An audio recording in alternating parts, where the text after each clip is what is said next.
This 19-year-old brings in $5 million a year doing excavation and demolition. He's tried every side hustle under the sun, but the real question is, why did this one take off? Why the excavation business? And how did he achieve success so fast? A business like this is very lucrative. In this episode, he's going to talk about how he went from generating $200,000 in his first year to over $5 million year two. Those are the most profitable jobs because those are the most high risk. The one project that changed his business and life forever. I haven't had any customers turn us down. And how he brings in customers on autopilot without spending a dime on marketing. We don't have any marketing team. Man, these are huge price tags. Yeah, it's free money, you know what I mean? Seriously. All right, Stan, excited to get into this interview with you. Thanks for doing this with us. I'm excited. Let's find out what we're doing here. This looks like a fun project here. Yeah, so we just got this machine delivered to the site, and this house right behind it is, a pretty old house, getting demolished. As soon as we get all this thing demolished, we're gonna, start digging out for these houses, and there's gonna be 3 SFRs right here, so single family residence. So your job is demo, clean up, prep for new foundation, and then pour the foundation as well? Exactly. As soon as we pour the foundations, we're gonna come back, do all the pipe work all around, the sewer, the water, the footing drains. As soon as that's done, we clean everything up, backfill, top everything off with dirt, make it look nice, and we're out of here. This guy knows what he's doing. Tell us a little bit about your backstory. How did you grow up? Was your dad an entrepreneur? Like, anything you want to highlight? I'm an immigrant. We moved to America when I was 2 years old. So I grew up in an apartment building out in Tacoma, and that's where I grew up pretty much most of my life till we moved into a house. I started, woodwork and started getting, my hands dirty with stuff around the house. I saw an opportunity where I can get into the fencing industry, and I've always had a love for these machines. I've always had a love for big equipment. That's fair. And as soon as, I had the opportunity, I had the money, I pulled the trigger. I bought my first little excavator. Huge influence on me was my mom. My mom is, someone who's very driven towards something, towards goals, and I feel like I take that characteristic from her. My dad was also very supportive. But, I'd say, my biggest influence was my mom. Well, before the house is gone, let's go check out what's inside, what's going to be demoed, and continue the conversation. Let's do it.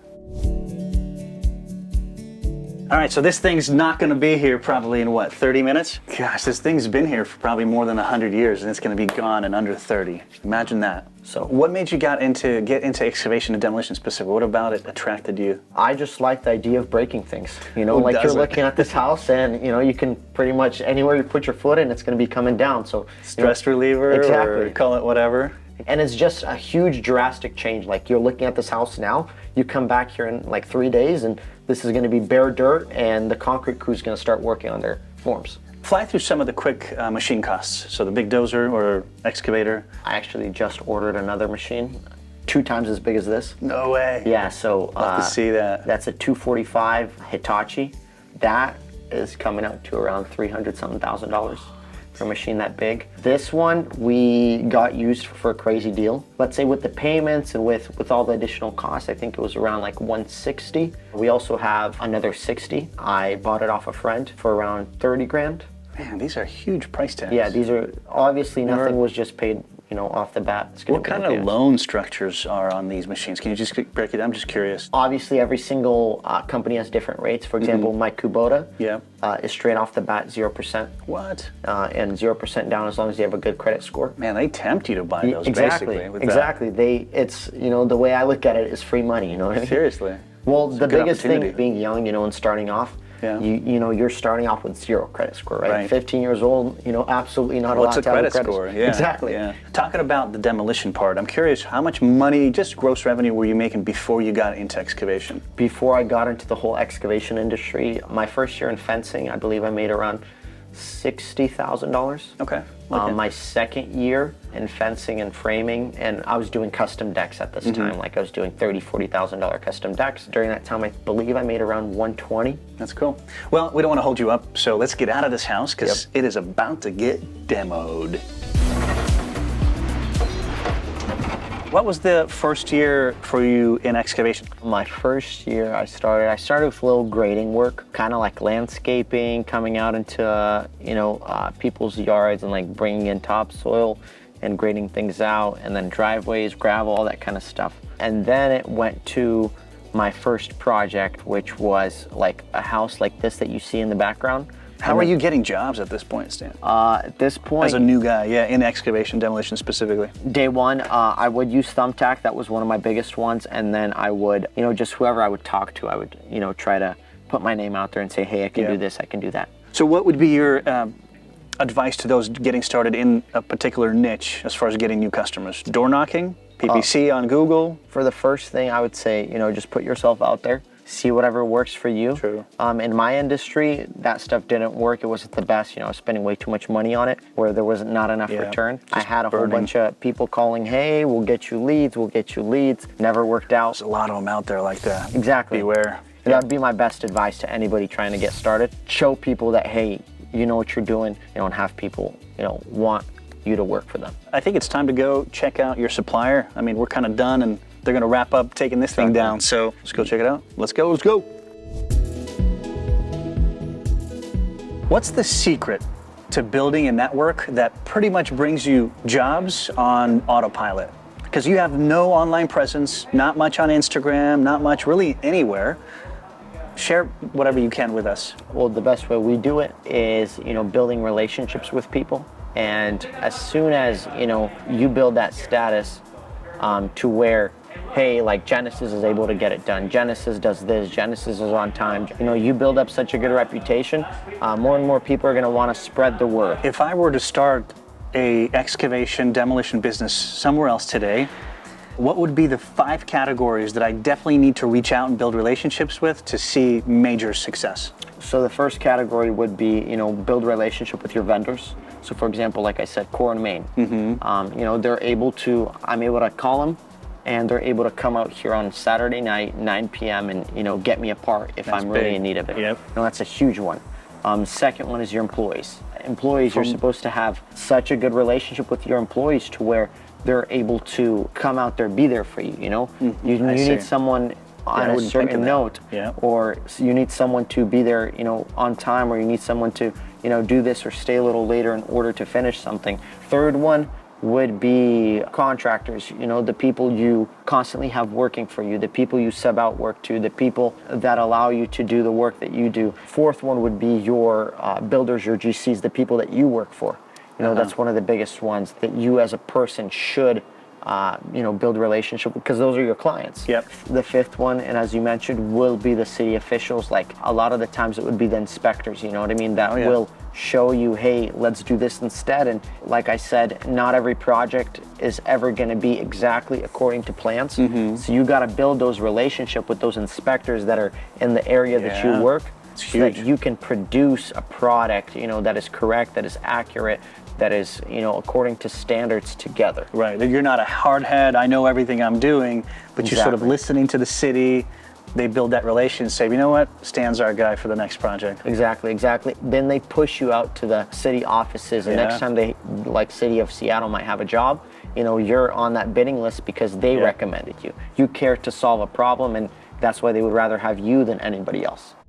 Give us a quick picture of your revenue growth in the excavation and demolition business when you first started. So year one, and where do you think you'll be at the end of this year, middle of the year, and so on? So from the very beginning of my excavation demolition journey, I probably made around 160K that year. Wow, okay. Moving on to last year, we had a huge spike during the summer to where it came to about, I think, $1.9 million a year. Wow, is where we got out. Yeah. Most of the revenue just all started probably in like May. And then this year, 2024, we're hoping to hit gross around $5.5 million to $6 million. Oh man, dang. Can you talk about, I think somewhere you mentioned church being part of that evolution as far as helping you grow. Can you elaborate on that and how they help? From the very beginning, I started my relationship with God when I got into business. And and I was going through these phases of life, through these waters, through different trials. And at that time, I purchased this machine. I absolutely had no clue. I didn't know what I was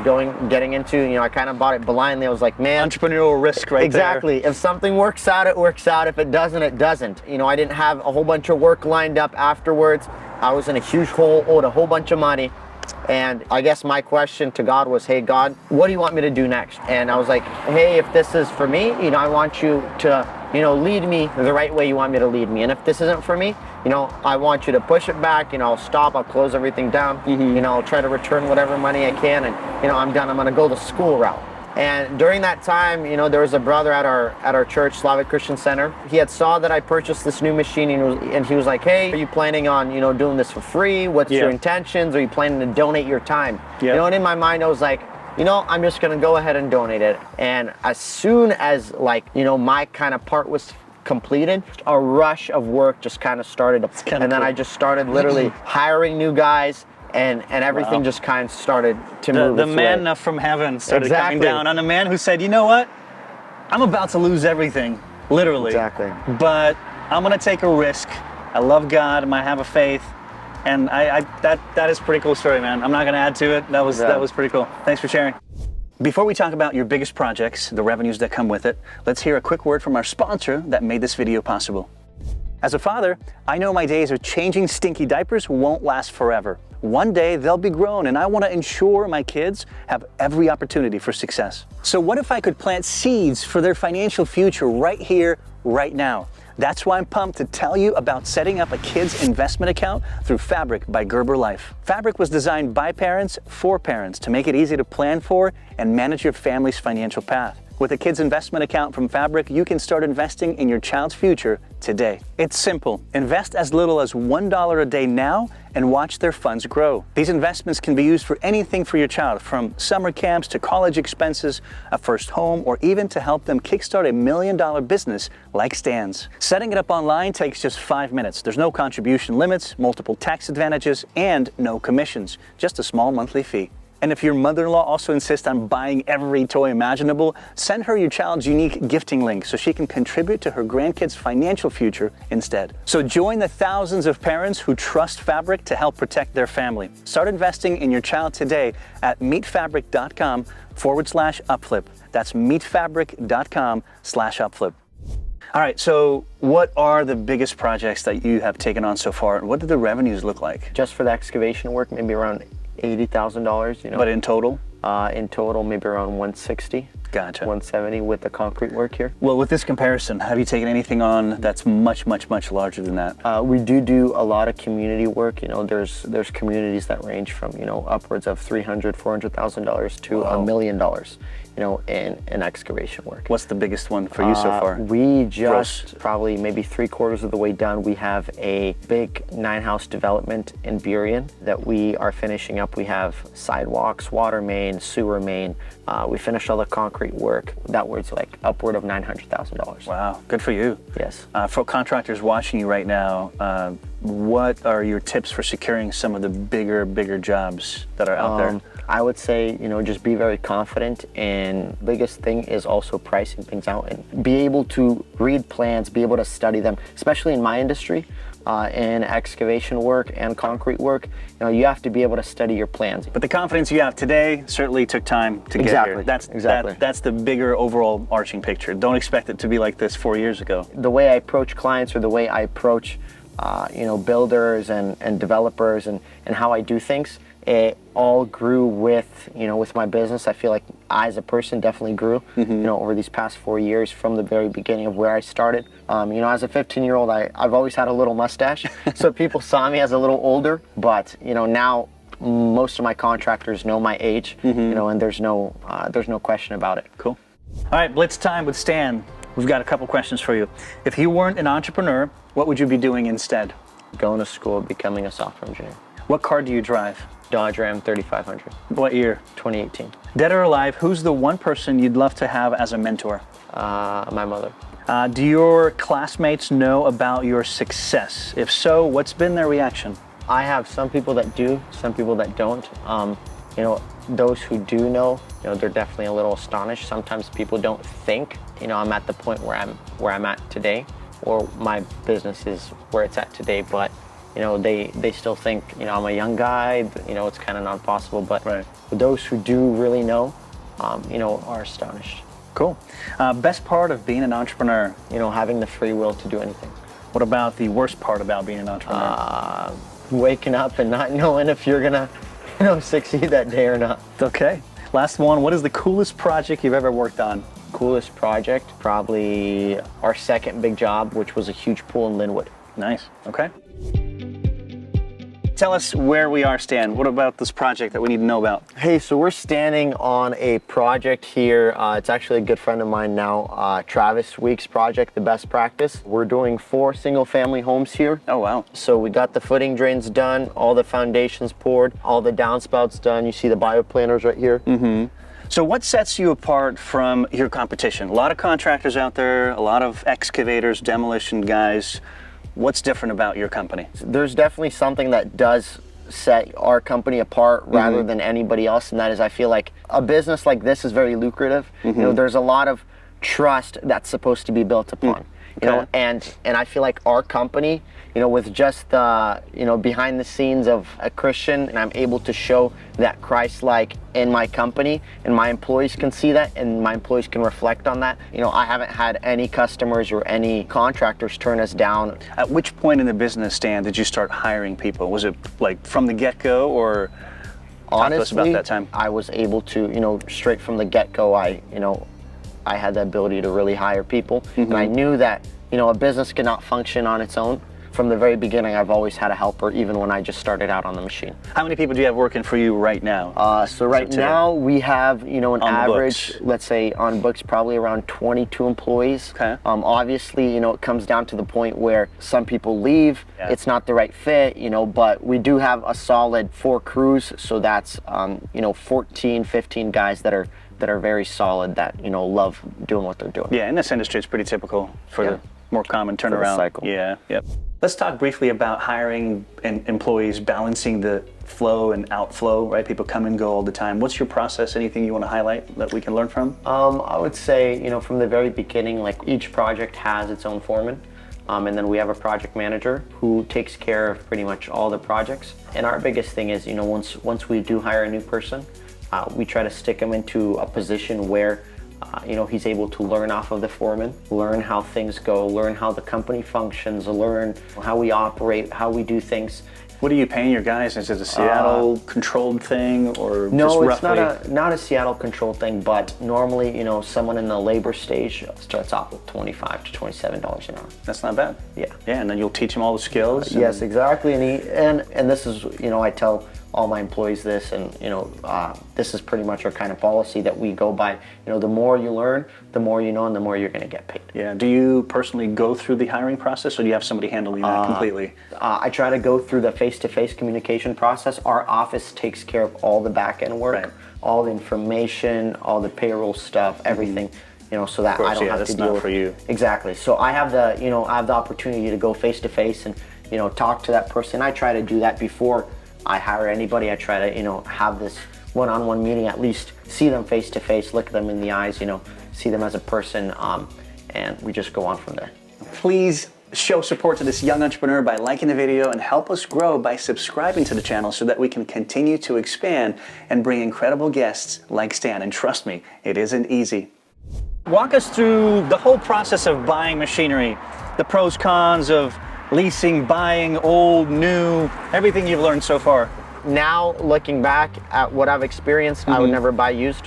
You know what I mean? I would prefer. But you don't have a credit score. You're starting out. What do you tell those folks in that category? You know, Start lease?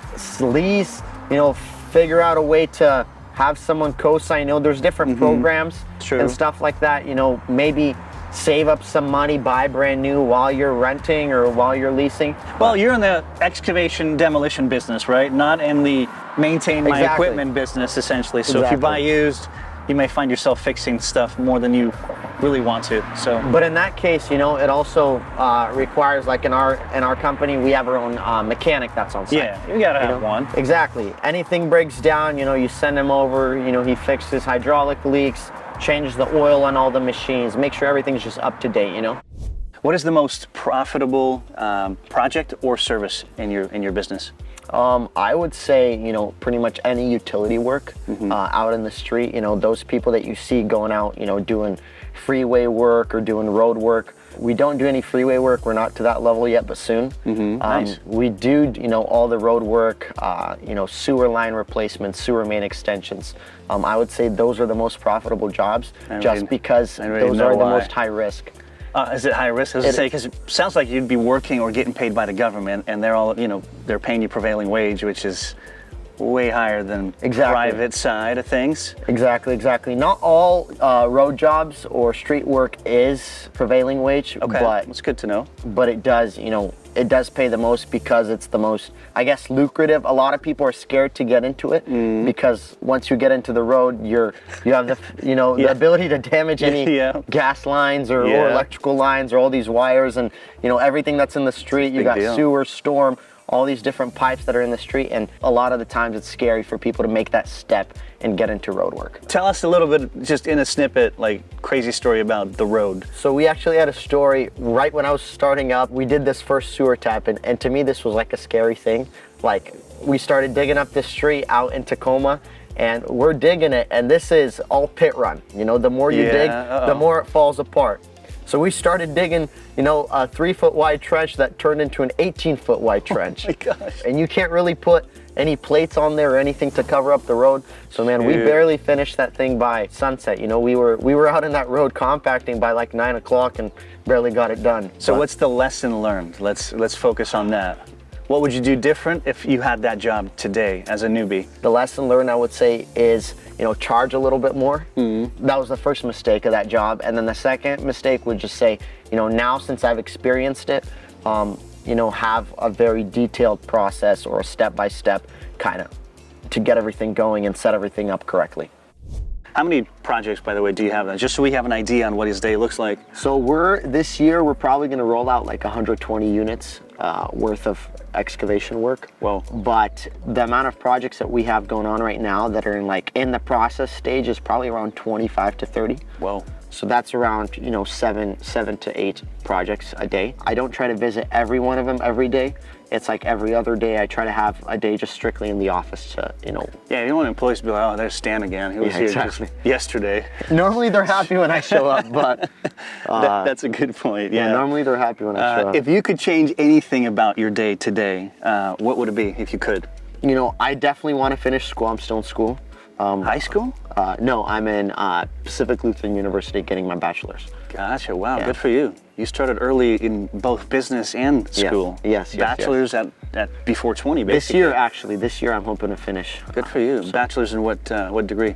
So I'm going into Master's in Business of Association, but I'm getting my bachelor's degree right now in computer science. Gotcha, wow. So the fact that you have no online presence is mind-boggling. It's surprising, right, in today's day and age. Talk to us about why that is and what that makes your business look like, in a sense.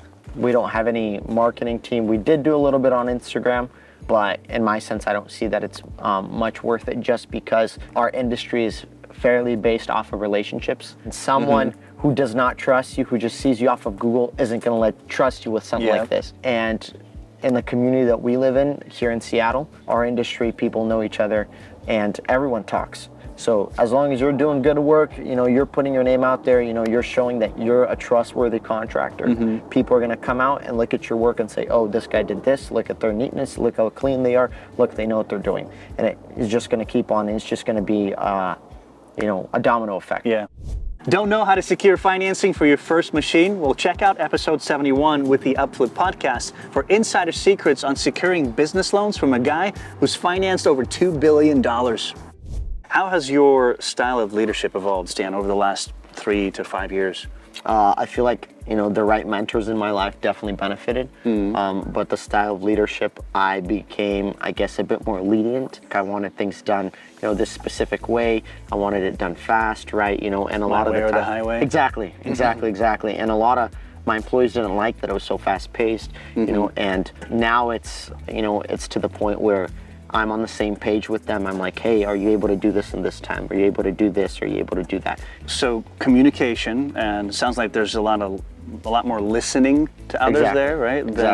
Than just telling them what to do. In leadership, the employees want to make it feel like they're not just the ones doing the work, because that's how sometimes it feels, right? They think, oh, the boss rolled up and the boss doesn't do anything. It has to come down to the point where it's a neutral relationship between, they see you putting in the work and they as well put in that work. For sure, yeah. If somebody wanted to start today, the same business, what would be your roadmap to getting that done? And talk about maybe leasing machinery versus renting. I would say from the beginning, everybody needs capital. Start with something small, if you have the urge and, you get a job. I had times where, I'd get prepayment and say, hey, like, I'm new, I'm starting this off, I'll do the best of my ability to get this done for you, but you're gonna have to work with me a little bit. You sign contracts, you do what you need to do. You get that little capital from that job, and then let's say during that time you would rent, a piece of equipment to get a job done. So you would start off with something like that, and as time moved by, you get a lot more capital, and you start to invest more money into your company, you start to, buy your own equipment. You would recommend them just buy the equipment I would recommend, if you have the money? 100%. Because for example, for this excavator here, my payments are, $2,000 a month, rather than something like this, if I was to rent, it would have been closer around $4,000 a month. No way. So $4,000 for a month though? $4,000 for a month. To rent it, okay. But this thing here, massive as it is, opens up a wide range of opportunities 100%. To do jobs that generate a revenue of what, 160, 200,000 plus, right? Exactly. But man, that's huge. Here in this, like for example, for this job, this is just a starting phase. You would use a machine this big. Afterwards you have to come back with something smaller, because then this thing's too big over here. The concrete's already in, so now you have to maneuver and you use something smaller.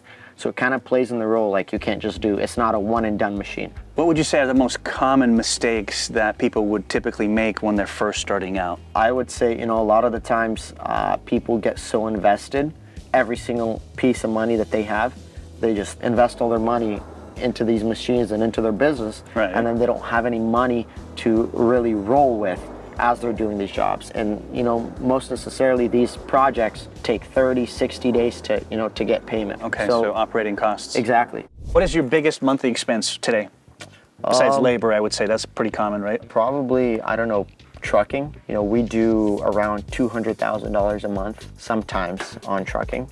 When you say trucking, what do you mean? Dump trucking. So for example, if you look at the site we have right now, we're gonna export about, I think, 30 trucks of dirt. Wow. And these are big dump trucks that we're going to be exporting out of here. All this stuff that's getting hauled out and cleaned up has to go somewhere, so that's another huge expense. So it's $200,000 a month on just operating the trucks, is what you mean? This is where it's coming to. As we're growing, that's probably our peak. Sometimes it comes down to like 80,000. Just depends what we're doing. Yeah. But the more projects we start like this, where it comes down to infill, the more we have to take out.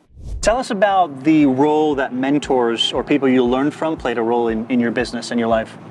Huge one.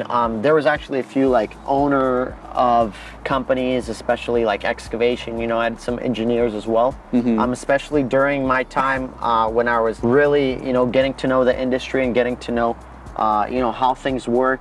I had guys who, gave me the time to, show me how to bid, how to write up proposals for jobs, as well as walk me through plans, show me how things are done. And I still, even today, I'm able to look back and call people up and say, hey, I'm struggling with this, or with different codes, because everything's constantly changing. Different cities have different codes, different regulations, and sometimes we talk amongst each other and say, hey, what's the code to bed sewer for this city, or what's the code to bed sewer for this for that city, and just Rocket little science. stuff. Yeah, little stuff here and there, but like stuff that really taught me to look back and really ask people in the same industry. Sometimes it came down to the point where I was like, hey, let me pay for your time because you're so busy, can you come up on site with me and go over a few things. So nothing like official, you hire a mentor and they walk you through. You just kind of found the right individuals in the industry and said, hey, can I buy you time? Can I buy you lunch? Exactly. There was nobody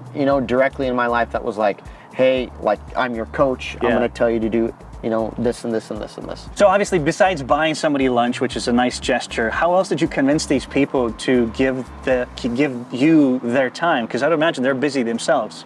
A lot of the times, like the older community that's been there for 20, 30, 40 years, they want to see you grow.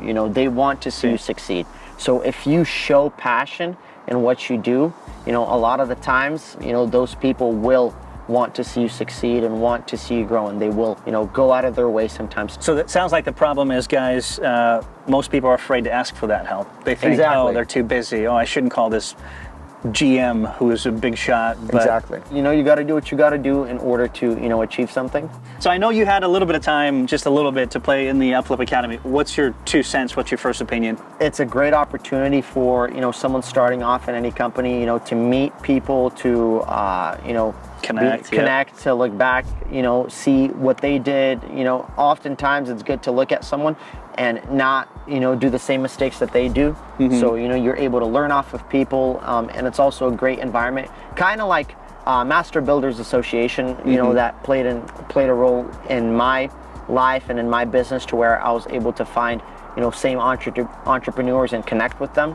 And, you know, they were able to, you know, maybe give me a tip here, maybe give me a tip there, you know, maybe walk me through something, or teach me, you know, and I'm able to look back at that, you know, and see that, you know, that definitely benefited me in the long run. Well, now you can learn from amazing entrepreneurs like Stan, all within the UpFlip Academy. Plus, if you click the link below, you gain access to 500 plus business ideas that are vetted and everything you need to know about them.